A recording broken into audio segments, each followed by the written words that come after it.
This dude was the chocolate monster. He would blame it on Rubes. You go into his room and his drawers would be covered of like full of different chocolate. He'd be like, bro, No, it was dark chocolate. you should see the chocolate. Cacao. That's one of his famous tricks is, it's dark chocolate is healthy for you. All right, welcome to another episode of Find Your Front. I'm Cliff Thompson. This is, you can introduce himself. Ali Lautiti. Kia ora, Ali. And we're just privileged again to be able to be here at the One NZ Warriors studio.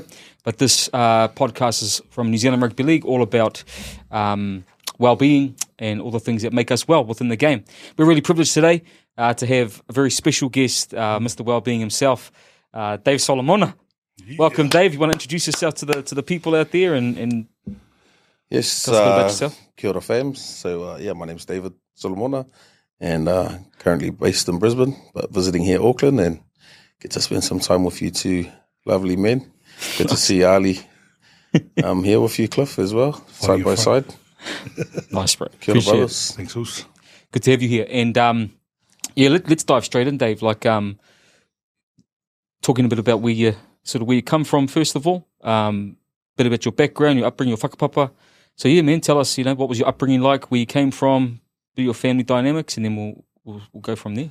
Yeah, so Auckland boy, Auckland born and bred. So born in St. Helens Hospital, no longer here in Mount Albert, but born in Auckland, raised in Grey Lynn, so not too far from here, and kind of raised with my dad's family, Solomona family, but also with my mum's. My mum's a Spelman and Aati, so my mum is originally born in New Zealand, but raised in Samoa, in the Apia, and my dad is born in Samoa as well. He was born in the village of Te Whituala in Safata, and my dad moved to New Zealand in the 60s. So, my dad is one of 12 and my mum's one of 11. So, pretty big family. Yeah. Yeah, and I got 3 brothers, and raised with my dad's family. Pretty fortunate. My grandparents bought a few houses next to each other in Grey Lynn. So I grew up with about 30 people. Yeah, so Pretty big family, and really fortunate. Our family still have their houses in Grey Lynn.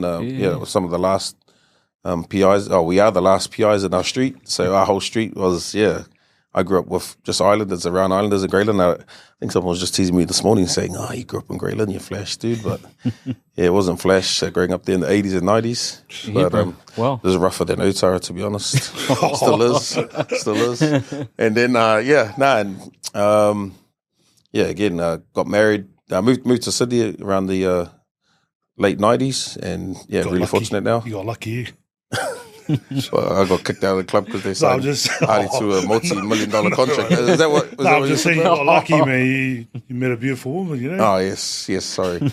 So got married and, got 3 lovely kids, and we live in Brisbane, Beautiful, Australia bro. now. Nice. So just that's awesome, bro, and I appreciate that. You mentioned about growing up with, on a street, side by side, big Pacifica Polynesian family. Interesting, like we talk about in our culture finding your identity. Do you think it's hard for someone to carve out who they are when there's so many people around, especially growing up young? Because family can be a really special thing, and I think obviously we know it is.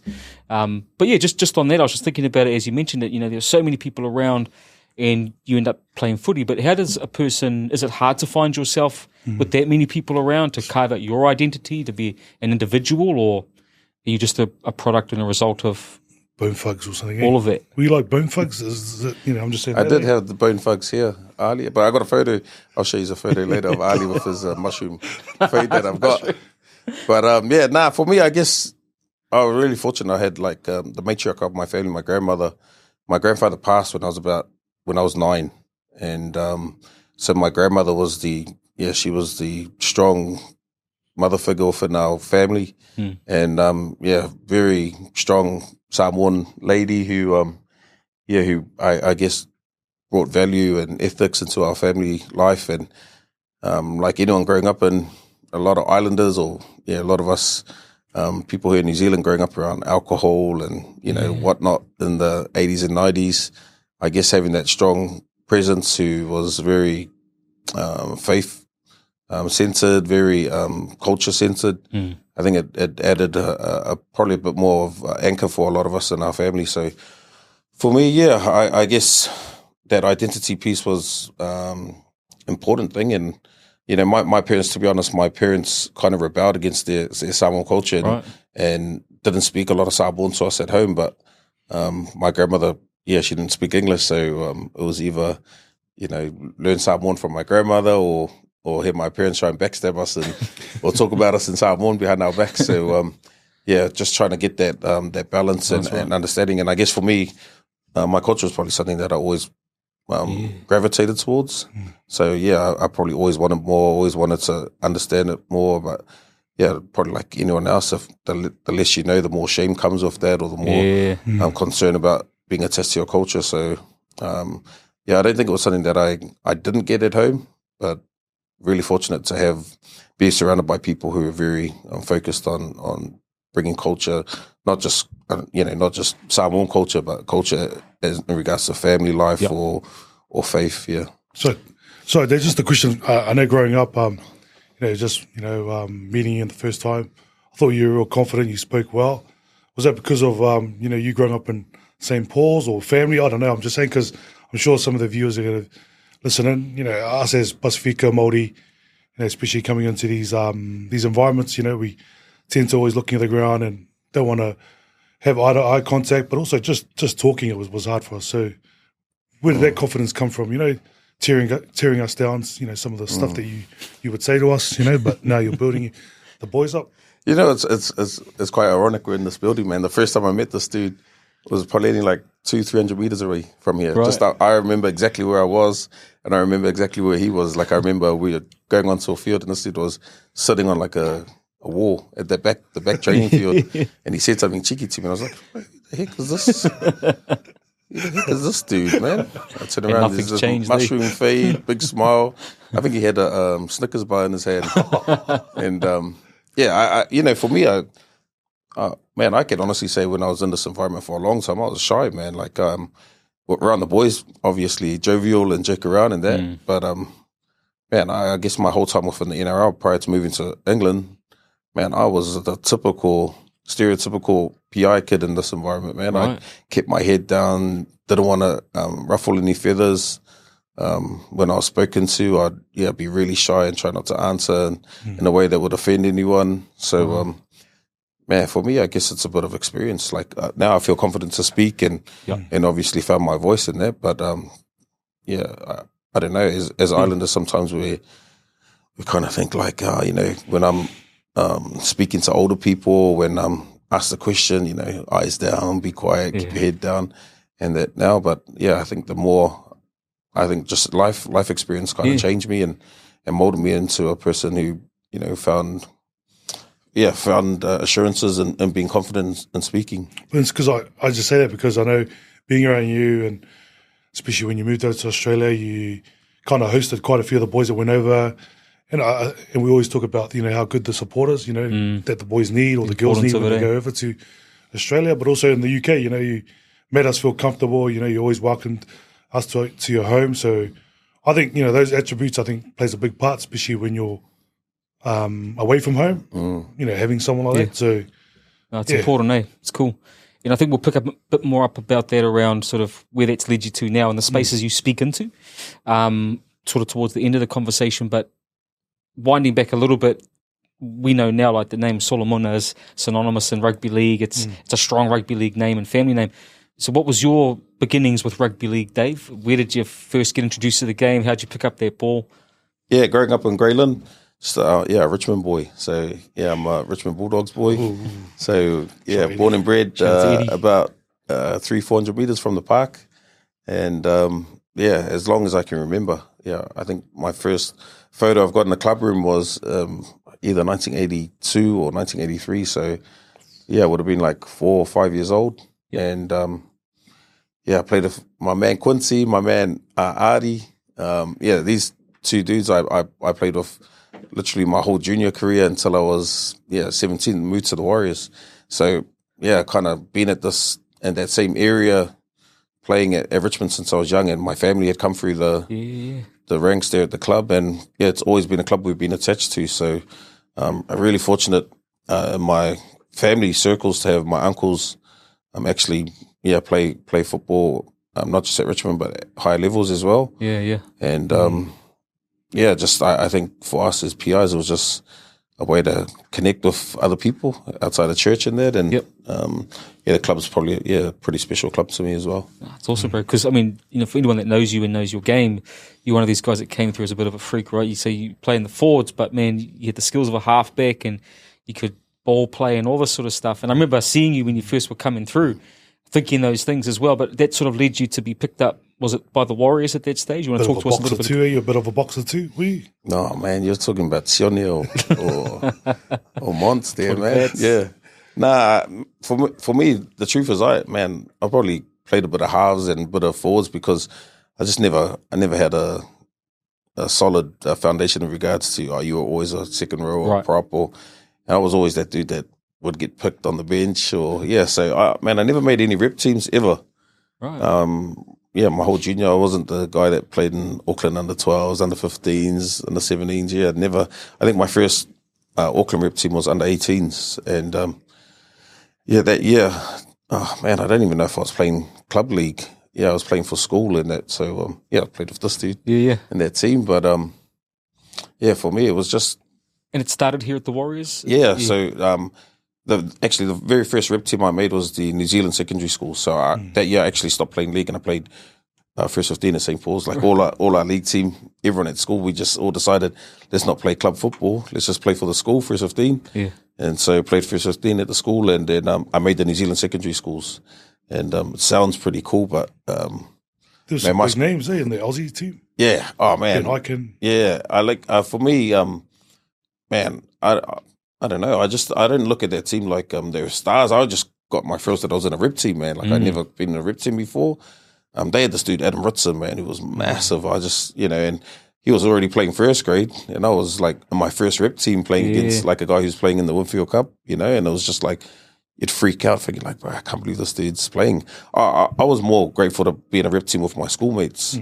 You know what I mean? And from that one game, we played against the junior Kangaroos, and I got man of the match in that game. And from that one game, I got signed at the Warriors. So I was really fortunate that John Auckland actually signed me from that one game. Awesome. And I signed a contract there at the Warriors, a junior contract. So And how long were you banging around here at the Warriors for? I was here for 3 years. So I played under 19s, and then reserve grade, and then reserve grade, but 2 years. I had to clean your boots a couple of times, I think. Oh man, this guy, everyone knows, this guy was the king of the club here, man. Was it? I think, I was really fortunate. There was heaps of real good young players in the team that I come through. And like for someone who had never been around this environment, and I guess this is, we're talking about the initial stages of professional football for junior pathways ever in New Zealand. So like this was prior to kids getting signed and going over to Australia when they're 15, 16. So if you were good, you were here at the Warriors. No one was really signing and going to Australia then.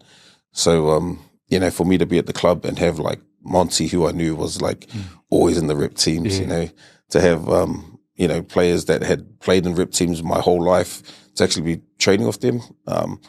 The club that I was at, Richmond, we never had an age group for my year, so I always played in the year above. Right. So there were guys like Frank Watini, Kimi Ayub, who I had come through looking at, in my age group, the Otahu team, my junior year would smash everyone every year. And I went to school with one of the boys, Philip Leuluai, and he'd always mock us, bro, we're going to smash you this week. And they would. They'd beat us by like 80-0, 70-0. And for me to actually get into the Warriors is still, when I look back now, it's almost, the grace of God that I was able to get there. So you make your NRL debut. Do you want to talk to us a little bit about how that came about and then some of the challenges for a young guy having to sort of, because I know part of that story is leave home and some of the familiarity of home, because you talked about how special and important that has been for your upbringing.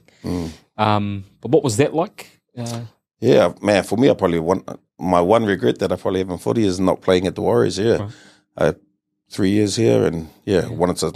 I was here, kind of sign up like I was signed to a full-time contract in the end of '97, going into '98, but I kind of went to Melbourne to have a look, and they had a new startup club, and I thought I'd go have a look there. And then, when it was time to come back here, the club, they allowed me to sign at the club, but I was kind of like the guy who would train full-time, be around full-time, but wasn't in any team photos, didn't get a team number. Yes, I was kind of like the extra guy on the end of the team. So, Can I ask about that, Dave, just quickly before we move on? Like, how did that feel? It was tough. Man, again, to be honest, we're talking like 2 years into me being in this environment. If I'm honest, I was really just grateful. Like, I still was freaking out, like, bro, I can't believe I'm here. You know what I mean? Like, training with Matthew Ridge, bro, hanging out with, like, training full-time with, like, Ali. The truth is, there'll be days when I was dating my wife, and then she'd come to training with me and sit in the car for like 6 hours just watching. I guess as the year went on, it was hard seeing guys play in front of me in that. But again, I was just grateful to be here. Grateful to be in this environment. But I don't think I was getting picked because, man, my training probably wasn't as great as it should have been. And for me, a lot of that came back to maybe if someone sat down and talked with me and went, bro, you've never been in this environment. You never wanted to be a football player. Bro, you never made a rep team. Oh my gosh, maybe we should take some time to kind of understand who you are and this environment and talk to you about the importance of like trying to be here and what it takes. And I guess for me going to Australia and having everything taken away from me, my family support system, just made me focus on football. And I was able to go from a club who wouldn't pick me to go to someone like the Roosters and be able to play first grade there. For me, it was a accomplishment for me more so about not giving up. But sorry, Dave, can you talk about like, even going over there? I know it was pretty tough for you, away from family, and I think, having an auntie there, I think that was massive because we always talk about transition, but the importance of having, just that good support over there. Because I know we were talking to Fats before, and he was just saying you lose your identity over there. I know for a fact that you never lost yours, but what are some of the challenges that you went through, especially not as a footy, but just going over there away from family? Yeah, man, really quickly, I moved to Australia. They put me in a house with two guys who were from Queensland. The Roosters put me in a house, and I lived with those guys for about 2 or 3 weeks, and then I just left, and I rocked up at my auntie's house. Shout out to my auntie Muffa. And I just rocked up to my auntie's house, and I just said, can I live here? Like, that is literally how it happened. Like, I showed up with a bag, and and she allowed me to live at her house, and I ended up living there for almost 2 years, and that was obviously helpful. Yeah, oh man, 100%. So I actually moved in with her for about 2 or 3 weeks, and then I went to go live with one of the boys, Ty Severe. So me and Ty got a house, and then we went home for Christmas, and he passed away. And probably for me, it kind of compounded the stress of being away from home. And when I look back now, I probably had mental health issues around with what happened with Ty. And my mum and my younger brother actually had to move to Sydney for about 4 months. Wow. So they lived with my auntie about 30 minutes away from where I was living. So they didn't even live with me, but just having them in Sydney made it easier. So just when I think back now, the sacrifice of my dad having to hold the fort back in New Zealand and work, and my mum leaving her job to come to Australia, and my little brother going to primary for 4 or 5 months in Sydney. Just when I think back now, just the sacrifice that other people were making to help me chase my dream. Probably didn't realize it at that time, but just made it a bit easier. So when I look back at the support system, the network that I had, there was a lot of people kind of cheering me on or trying to champion me in that space. I guess I'm really blessed that I was one of the guys that was able to actually go on and play first grade in Sydney, because at that time, players were starting to move to Australia around the late 90s, younger players, in the past. I went to the Roosters and they had Richie Barnett and Quinton Pongia, but no clubs were really signing young Kiwi players. I think the Bulldogs were one of the only clubs I knew that had signed like 3 or 4 of the boys that played the Warriors with us. Wow, bro. And so you go and how long were you in the NRL for playing over in Australia? Because we obviously want to segue and talk a little bit about your time in England in the Super League. I was there for, I think 5 years, 6 years, So, spent a bit of the back end of 98 at the Roosters, and then into 98, 99, 2000. And then, it was 2001, 2 and 3 at Para. So, I was there for 5 years. The truth is I really only played first grade for maybe 3 years. My first year, I only played a handful of games. Right. And I think for me, it was probably my favorite year. 1999 was one of my favorite years in football because I was living away from home and playing in reserve grade, and just I felt fitter, I felt more confident playing, and I don't know, just that kind of freedom of like really enjoying your football, and I felt confident being at that club. So my first year there, like I said, I didn't play at the first grade, and then for some reason, 2003, my last year in the NRL, kind of fell out of favour with the coach there quite early in the season. I think I went away with the Kiwis in 2002, played on with the Kiwis, and then I come back and I couldn't even make the squad at Paris. So, I guess being around the game now, you realise that sometimes you just fall out of favour with coaches. It happens in clubs. And so... Because that's a real issue for a lot of athletes, right? Selection. Yeah. Selection issues. And you can be in favour for a whole lot of circumstances and all of a sudden not. How does, from your experience, like how does a person, what was that experience like for you? And then how does a person work through that and healthily come out the other end of when you're not selected or it's not going your way? Yeah, but also with the selection too, it's coach's preference, I think.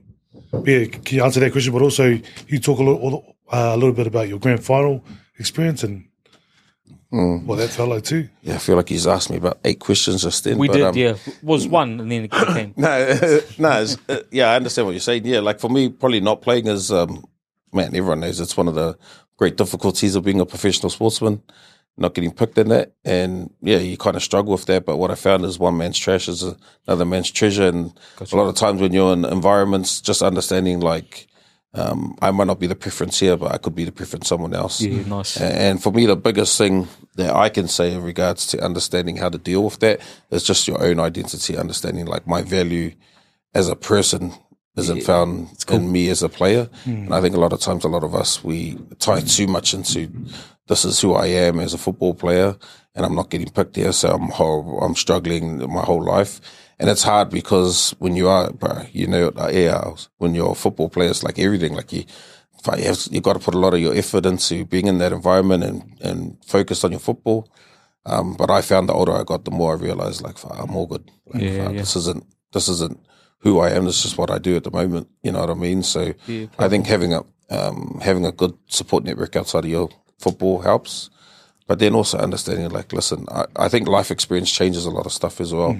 So being able to go through that at Para taught me when I got older, listen, if I'm not valued here, that's fine. It's just this guy's opinion. Yeah. You know what I mean? And I've been at clubs where I've been at situations here with the Kiwis where I wasn't valued from one coach and the next coach came in and said, I like you. And then, he's picked me. So, I've realized now it's not always, who you are. Sometimes it's just the situation you're in right now and how much you're valued in that situation. Yeah. I know you see him now, the coach, and you hug him. You have a tight relationship? I don't know. I wanted to ask you, what's it like never not getting picked, man? I've always been up. But on that, I appreciate that, Dave, because I think that's really powerful around the context and perspective thing, right? You mentioned that, one man's trash, another man's treasure. It keeps you thinking about in mind that other opportunities can occur. Not everything's absolute. Right? Not everything's absolute. There are other scenarios where things can change. And then, so jumping on Ali's question before, the other question, which was about the grand final. What was that like, man? Yeah, man, I was lucky. Like, I didn't play a lot of NRL, but I got to play in 2 grand finals. And, back to back, lost in both. So I did something with Channel 9 last year. And inside the room was, it had Freddie was there, Joey Johns was there, Gus was there, and they brought it up in this kind of like forum we had last year. It was like a Pacifica Talanoa we had with them. And I said, man, I'm really lucky that I got to play in 2 grand finals. But if you're a football player and you can say like, I got to play with these guys or play against those guys. Darren Lockyer was in there as well. I got to say like I lost to 2 salary cap cheating teams. So, yeah, I guess for me, the experience was amazing. I got to enjoy it. And it kind of speaks into the experience kind of discussion that we're probably chatting about here, which is the first year really, as crazy as it might sound, I was really grateful to be on the field when I was at the Roosters and we lost to Brisbane. I can remember distinctly looking at like Brian Fletcher crying and Freddie crying and thinking like, yeah, man, this is tough. Like like anyone in that environment, you hate losing, you're super competitive, but just really grateful. Like I remember looking up and my family had this massive sign. My family came, they put a sign up and like 30 people from my family flew over to New Zealand, flew over to Sydney for the grand final. And I remember looking at it and being like, man, I can't believe I just played in this. Like, bro, like literally 14 months ago, the Warriors said, bro, I'm not even going to pick you for a game. And now I'm at the Roosters, like playing in the grand final. It was like surreal. Like, and then to go from that to the following year when I was at Parramatta and losing in the grand final against Newcastle was tough. Yeah, like I can hand on heart say I've never watched that game since I played in it. Yeah, don't even like being reminded of it. So because it's funny because the boys that we all come through, Dave was the first one to play in the actual NRL grand final. Not only once but twice. So I think it's good for us watching, knowing that one of the boys is, especially what Dave went through, but also, hearing some of the other boys. And I think that was awesome for us. Like, that was a win-win situation, even though we went over, he left us and didn't want to play with us. But and also rest in peace to Ty and Dave, the boys that kind of played with us, that probably taught us some of the stuff too. So, yeah. Nice. Yeah, man, just to touch on that, like, I think going to Australia was a big thing for me, and I can honestly say like being able to have the friendship circle that I had from football, kind of even though I wasn't with them all the time, it pushed me when I was in Australia. Like I was always thinking about the boys that had come through, and when I think, man, like someone like Ty Sevilla, even one of our good friends, David Moo, who we both played with junior Kiwis, Warriors together, who recently passed away. When I think about some of our friendship circles that kind of were able to push us in the environments that we went to outside of the Warriors, I think it was, for me, it was a good sounding board for my career because be able to see, like, I can honestly say, seeing guys like Ali kill it, it was like, damn, bro, this is my guy there. You know what I mean? See guys like Monty become the captain at the Warriors. For a lot of us, I looked at that and thought, how cool is that? Like, these are the dudes I got to, like, come up the game with. So, No, special, man. And I think go back to that piece you mentioned about gratitude. It's interesting you say that, Dave, because over the last few years that I've gotten to know you, like, and I've seen you interact with, your own family, your girls and stuff like that, like, that stuff still permeates in who you are. You see it. Like, Dave is grateful to have his friends and his family, his daughters, all of that comes through. And I think, as we've been talking so far, that's been one of the most powerful threads, even in some of those moments of adversity or where people would look at it and think it's a real downer moment. Actually, you're saying, I can see it, my teammates, I get it, but then I look up in the crowd and I see my family. Because we talk about in this wellbeing space, right, that one of those tools that helps a person get through is being grateful, being thankful for what you have and who you have. And I think you've been saying it right from the start of the story. You talked about, your first day at the Warriors training and you didn't get on the field. Like, I'm grateful though. I'm grateful to be here, grateful to be training. And the reason I say all of that, bro, like, I think it's a really special and powerful thread that's coming through. Like that whole thing about gratitude and having a bit of perspective on what we get to do, and that, whether it's friends that don't get to carry on and do it, people pass away. Every day's a gift, right? Every day's a gift. And to even have you here today, you stop, it just happens to be you're here this week from Australia, so we get to spend a bit of time with you, and the gratitude around that, just being thankful that we have these moments. I then want to jump to New Zealand. You represent the Kiwis. You want to talk us a bit through that, bro? Like, what was that like, and do you remember your debut and putting on the black jersey and what it meant to play for your family? And because I know you're obviously a proud Samoan as well, but in terms of New Zealand Rugby League and your Samoan heritage, like, what were those moments like? Don't talk about playing in the halves too. No, I was excited and blessed, and for me it was surreal moment getting picked for the Kiwis. Obviously, I got to play for Samoa the year before in 2000, the World Cup. And yeah, when I think back now, just the gratefulness about being in that environment. Playing for Samoa and then being able to get picked for the Kiwis. I think that Samoan test match in 2000, the World Cup, they didn't have any test matches for another 7-8 years. So there was all these guys that, could have lifted international rugby league, but there was just no games. And I think for us, obviously for a lot of us growing up in New Zealand, playing for the Kiwis is the ultimate goal as well. So being able to play for the Kiwis was a big thing. And got picked in a test match in Wellington. And I remember Taweda was the guy who presented my jersey. And just that surreal moment, like, fuck, I can't believe this dude's do this, give me my jersey. I remember watching this dude in 91 in Melbourne, like, with his mullet and the in haircut now, man. Put on my come in, you might have the silver fox might have the silver mullet, man. Mullet, bro, legend. So, yeah, man, like, for me, playing in that Kiwi team, and then again, being able to do it with Ali and Mons, like the dudes that I actually come through the grades with, like, but even that must be surreal, right? You're looking down the line, and you're all just boys from Auckland. When you think of it like that, and then here you are on the world stage with your mates, representing your country, like, pretty cool moment, pretty surreal. Yeah, man, still kind of hard to, explain even the first week of the Kiwis. For me, just.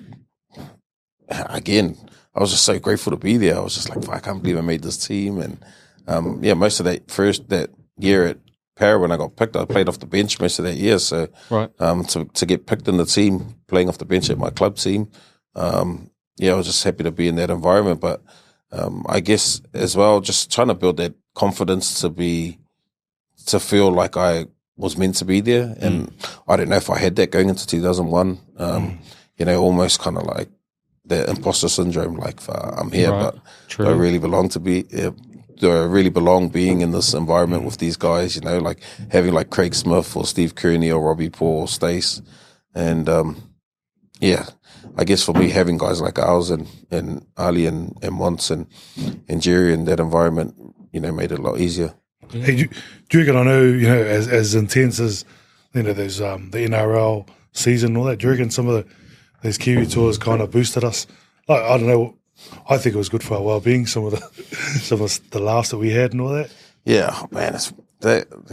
If they had social media back then, just like, man, I think some of us were the most unprofessional, professional sports people you could ever meet. This dude was the chocolate monster. He would blame it on Rubes. You go into his room and his jaws would be covered of like full of different chocolate. And he'd be like, bro, no, it was dark chocolate. You should see the chocolate. That's one of his famous tricks is, it's dark chocolate. It's healthy for you.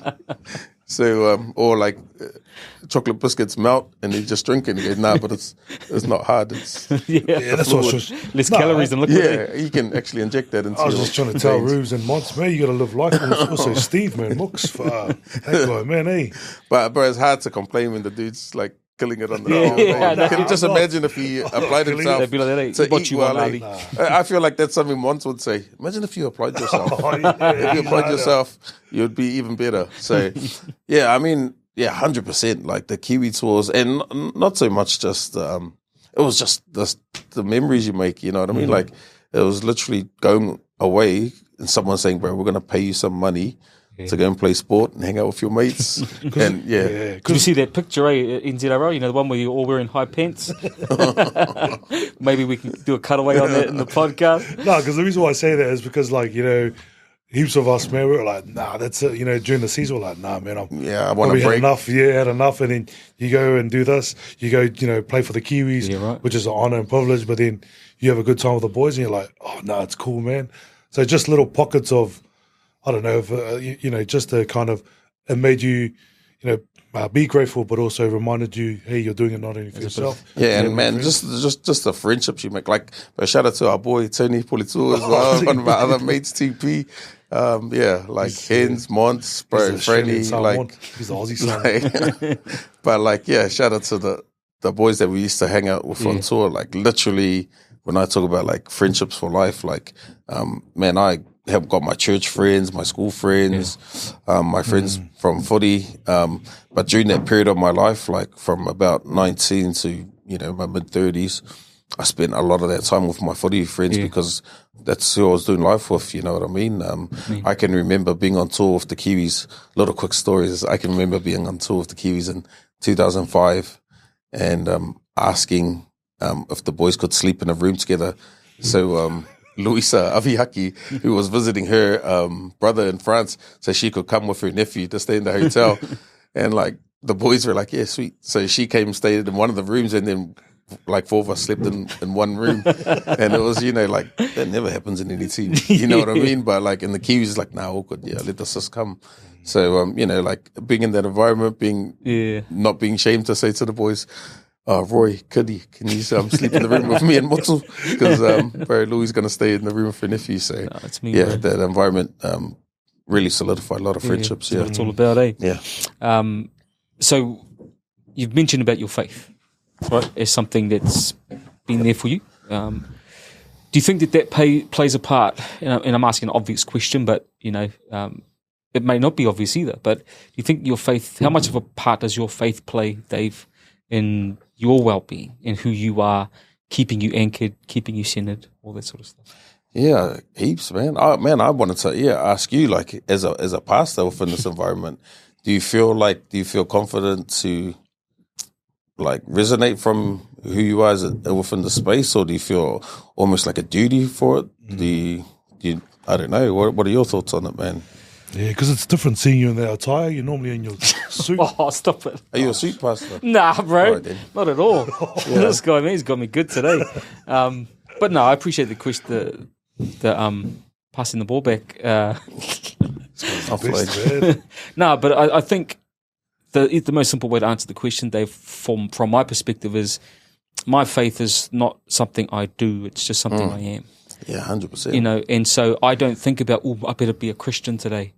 I have a desire to live that way, to love people, to care, to try and be honest and truthful with love as well. So I try and just think about that's just what I am. It's who I am. It's not something I go and do. It's not a job. So to answer the question about how does it fit into this space for me, I then think it fits really, really well because in well-being, we are here to try and enhance the wellness of our people. And I can do that through my Christian values. It actually helps me, I feel, do a better job as a well-being manager because I have that anchoring. I'm not saying if you don't have it, you can't do a good job, but I just think for me, to reflect it back to you. So, now I send it back to you and say, for you on your personally, how much of a part does that play? Give you some time to think about it. Nah, man, I already had an answer before I came here. So, yeah, I guess for me, it's not something that I do. It's something that I. Sorry, I was going to mirror the answer here, but no, we literally, my church. Shout out to Hosanna Brisbane. What's up? My church, we just had a conference and we had one of the sessions that was called Faith in the Marketplace. So one of the questions they asked was, how do you display your faith within your job, or do you feel confident to? And I guess for me, the easiest way I can explain it is my faith helps dictate my values and my choices to always resonate with the Spirit of God within my workplace. So being able to actually be confident to be who I am because I'm authentically myself, but that's built off doing stuff, my own personal time with God. So I think the values that I find within my faith helps within this workplace, which is being honest and truthful, and loving on other people, and being a servant within this environment as well. So I think it helps. Also, just for me, one thing I've learned is, and I spoke about this at that conference, was just being diligent with what you have, and making sure that what you've been given, you look after it, and you take care of it. And when people, they might not know that you're a person of faith, so if you don't talk about it, sometimes your lifestyle is the way to kind of display that. And it's like, sometimes it's like, man, this dude doesn't swear, or this guy doesn't drink, or this guy isn't out looking for ladies, you know what I mean? So what is it? What does he do? How come he's like that? You know what I mean? So, you know, not to say that without my flaws, because there's a lot of stuff I struggle with still within the space, but I guess my faith for me personally, it's it's the biggest driving force. Man, I feel dirty just sitting amongst you guys now. No, that's your own problem, man. You got to sort that one out. Can't help you, bro. Praise the Lord, bro. No, that's awesome, though. I appreciate the honesty, man. And it sort of leads us to trying to track towards the tail end of the kōrero, which is, we're so privileged to have you in the wellbeing space now. You lead the way in so many different things around it. But do you want to talk us a little bit about your role now, what your work is? I mean, the T-shirt you're wearing is P-WAG, and we're grateful for what you're doing in that space. Talk to us, man. Talk to us about what you're doing now. So work for the NRL in wellbeing education. Work alongside you guys. Came into the space around 2014 when the great Nigel Wagana was at the game. And I guess for me, coming into the space, Nigel was the biggest driving force. He's the one that initiated me doing stuff at the NRL. For me, being able to work in Queensland, primarily when I first started, working with junior teams, state teams, and then ultimately working with the NRL. Being able to create programs, offer support to players and clubs around wellbeing, and then now become like a play engagement person. So I get to work across all the clubs, get to work with players with individual cases, but then also help clubs out with strategies around education or different programs. And then, one of the other key areas I work in, the other two key areas I work in is Pacifica and Faith. So support clubs through their wellbeing person as well as their club chaplain, and then be able to create, advisory groups for the game from a Pacifica context for players, a wellbeing space, and then education programs as well. So being able to do that for the last year and a bit now. Awesome, bro. And still learning the space, still trying to make it something that's how can I say, tied into the governance of the game. My concern really has always been, if I leave, does all this stuff leave? You know what I mean? Like if for some reason I leave this role, it's not like the game has, all these Māori and Pacifica people working in the game. So how do we get these programs, how do we get these education outcomes tied into the governance of the game? So whoever's there, it just becomes part of the fabric of what the NRL do. For me, that's kind of the goal at the moment, I think you're doing a great job in that, Dave. I think you've actually raised up a number of different people that are, that I would say, while we're not there yet, I think we're on our way to creating some strong people to help with their governance of the game in time, and I think obviously you're really leading the way on that. One last question before I ask you to land a few tips for us is, in terms of what you're seeing right now, what are some of, or if not the biggest challenge from a wellbeing perspective that you see our athletes facing?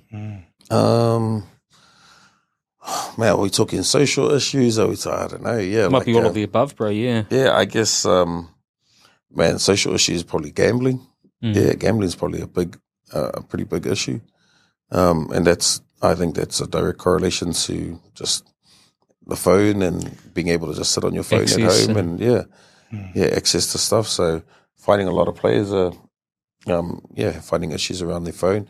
And then I guess if you're talking transition as well, just I guess mental health issues, and I think that's more so around people being more aware of kind of the triggers or symptoms of mental health or poor mental health. And I think a lot of guys tend to struggle post football as well. I think head knocks is an issue that hopefully we'll be able to get more information and more clarity as time goes on. But I think looking after our transition players is another probably big area that I don't know if it's an issue now, but I just think that it's a focus area that we as a game, I think there needs to be a bit more focus on making sure that our players, because they give so much to the game, and sometimes guys just get lost after the game, and a lot of the issues that come from football, we almost kind of wipe our hands off it and go, we've taken you away from your family structure, we've taken you away from this environment, or we've helped create these addictive tendencies in your life, but you deal with it now. You know what I mean? So there's some of the challenges, you reckon, I know those challenges too. What about the coaches and all that, like dealing with them? Or do they make it easier? Or maybe some of them, or even those that are sitting, above the coaches? Yeah. You probably know better than anyone else, is like, it just depends on the coach. You know what I mean? It's like any workplace. You know what I mean? They say that the two key areas people leave their job is commute to work and direct line manager. And if your direct line manager loves and values and cares on you, normally you'll stay in your job. You know what I mean? Even if your job stinks. You know what I mean? Yeah. But if your job is amazing job, but your direct line manager is an idiot, you'll be like, bro, I can't do it. Yep. I need to leave. And that's like football as well. If you have issues around well-being, or you want it to be part of a space that's propping well-being to the front of what the club does, if the coach or the CEO thinks it's a waste of time, man, you're going to struggle in this space. You know what I mean? Yep. And I think working in well-being for the last 9-10 years, if you're in an environment where people don't value it, or don't even understand it, or don't even care about understanding it, it's very, very hard to implement anything that's gonna, be entwined in the fabric of your organization or your club or your team or your family. Yep. Like there has to be buy-in from people who actually make change at the club. Yeah. So with all of that being said, bro, last question we got for you, brother, is finding your front. What one or two things that you feel you could give away, 2 pieces of advice or tools or things to think about, nuggets of gold that could help a person with their well-being, help them find their front? For me, probably connection. Yeah, connection is one big thing. Like if you're blessed with a husband or wife, or siblings, making sure that you've got open dialogue between them and being able to talk about issues, but then connection with friends in that as well. I find when I've gone through my own struggles in the past, being able to reconnect to friends, being able to have people that you trust and love in that space. Not everyone is fortunate with that. So like for me, being able to understand resources and what services are out there as well. I'm a big believer in using professional help as well. So talking to the right people. And I guess for me, being able to feel comfortable, being comfortable to be your authentic self is makes a big difference as well. If you can come to your workplace and feel like I can be myself in this place, I can be a person of faith, or I could be a person who loves football and these guys support me, whatever. I think that's another big thing. And probably for me, the last thing, and I found this the older I was getting, was just prioritizing my health. Just my physical well-being, mental well-being, emotional well-being, spiritual well-being. Being able to really constantly reassess what I'm doing, and ask myself, okay, you've just watched Matchfit. You need to go and weigh yourself and find out that your bristle age is 97, which is So I mean, like you talking about me, being able to put yourself in positions where you challenge yourself, and then actually make change. You know what I mean? I don't know about you, but a lot of us, I am the most motivated person at 10 o'clock at night in my bed. When I'm lying in bed, I'm like, tomorrow I'm going to train the house down. I'm going to eat healthy. I'm going to ring up my mum and dad. And then for some reason, while I sleep, man, all of that motivation gets taken out of my body. And when I wake up, I'm like, nah, my back's sore. Oh, no, I'll ring my mum tomorrow. And I really feel like bacon and egg for breakfast. So, for me, being able to actually action some of the stuff that I prioritize, probably a really big thing as well. Awesome, bro. Well, Dave, we are so grateful to have you, bro, and all your wisdom and also your banter and just who you are. It's really special to have you here today and talk with us. Ali, any final words? Run it straight, is it? Oh, no, it's funny, you're front. That's it. Just on behalf of us, we just want to say thank you for your time, and precious. Thank you to Utu and the kids for allowing you to come, and be here with us. So definitely a lot of gems that you've given us. Thank you so much. Cool. So I'm Cliff Thompson. That's Ali. That's Dave, and we hope that this conversation has helped you in some way find your front.